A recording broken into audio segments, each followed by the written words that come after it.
Dobrý deň, vážení priatelia. Takže, ako isto vieme, píše sa 18. február a je čas pretočiť list do ďalšej kapitoly. Objemovka sa chýli ku koncu, Coca-Cola už doteká, banány sa už dojedajú, krupičná kaša sa už varí pomenej. Niektorí kulturisti už dietujú, iní si to nechávajú na poslednú chvíľu.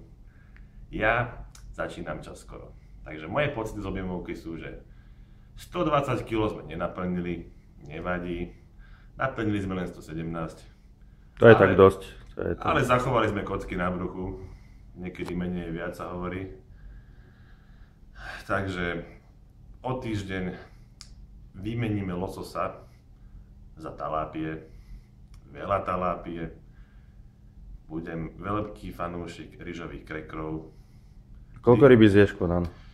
Tak spočiatku to pôjde okolo 1500 až 1800 gramov denne. S tým, že sacharidy tam nejaké budú. Keď sacharidy budú klesať, tak ryba sa dokáže vyštvrať aj na 2500 gramu denne. A je to taká rovnica. Mínus cukor plus bielkovina v zátvorke krát zátvorka chémia,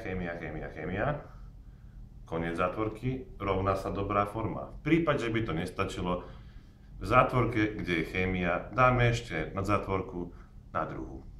No, že toľko k tomu. A niečo vám teraz poviem. Sme v bodybuilde a zákon schválnosti funguje tak, že keď sa v ryti škrábem, ani jeden človek nechce prísť, ale keď sa chcem ísť vycikať alebo točiť toto video, len more vonku mi už stepujú buzerati desáti. No, dobre, stačí, musíme ísť pracovať.